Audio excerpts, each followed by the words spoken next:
All right, let's dive into one of the greatest adventure stories of all time. We're talking swords, secrets, and high-stakes political games in Alexandre Dumas's classic, The Three Musketeers. You've heard this line, right? Of course you have. It's maybe one of the most famous quotes ever, and for a very good reason. This one phrase, this motto, is the absolute core of our story. It's a promise that fuels every single thing these characters do. So where does it all begin? Well, we're heading back to 17th century Paris. And let me tell you, this isn't just any city. It's a buzzing, electric place full of ambition, royal glamour, and yeah, some seriously dangerous secrets hiding in the shadows. And walking right into the middle of all this is our hero D'Artagnan. He's young, he's full of pride, and he's got a temper that's quicker than his sword. He shows up with basically nothing. Just a beat-up horse, a letter he hopes will help him, and this fierce sense of honor that's going to get him into a world of trouble. Like, immediately. So you're probably wondering, how does this kid from the countryside meet the most legendary soldiers in France? Well, it's not over a friendly drink, that's for sure. D'Artagnan's hothead leads him straight into a series of clashes that are about to change his life forever. I mean, you can't make this up.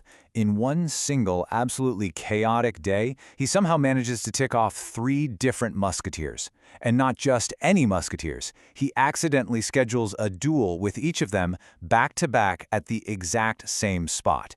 It's a ridiculously bad plan. But hey, what a way to make an entrance. And who exactly did he pick a fight with?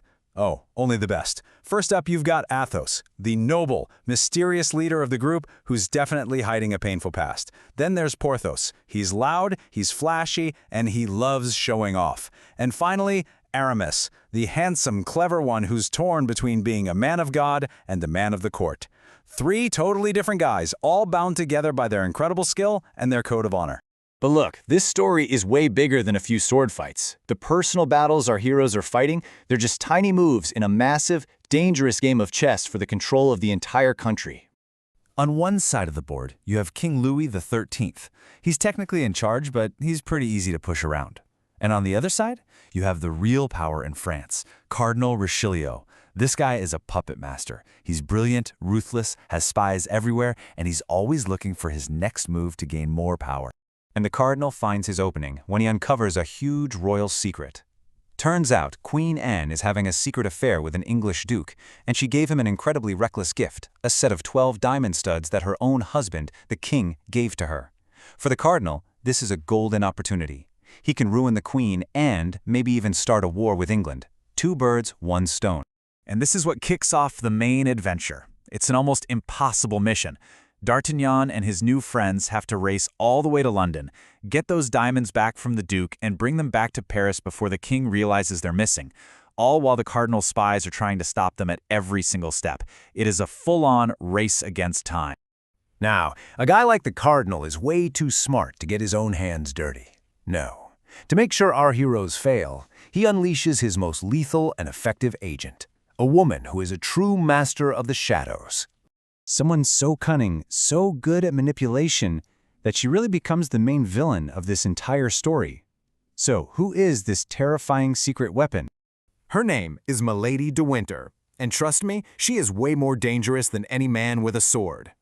Milady is just a whole other level.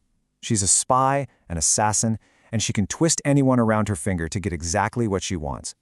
But here's the kicker. The thing that makes her so compelling. She has a dark, hidden past that connects her directly to Athos. This isn't just business for her, it's personal. Okay, so you've got the cardinal's political power on one side and his deadliest spy on the other. How in the world can 4 guys stand up against all that? Well, the answer isn't about how well they fight, it's about how well they fight together. Think about it. They're ambushed, they get separated, they're nearly killed over and over again. But their complete and total trust in each other lets them beat every single trap. Each one of them plays a crucial part, and their loyalty proves to be a weapon far more powerful than the cardinal's entire spy network. They actually pull it off. They save the queen. And that brings us right back to the beginning. That famous line, it's not just a cool thing to say anymore, they've earned it. It's been tested by fire, by conspiracy, by betrayal. It's become their code, an unbreakable promise that shows us exactly who they are. Which really leaves us with one big question to think about. This story shows us a world where the people in charge are weak and the systems are corrupt. It makes you wonder, and it's just as relevant today. When everything and everyone around you seems to be falling apart, is that fierce loyalty to your friends the only thing you can truly count on? The only rule that really matters?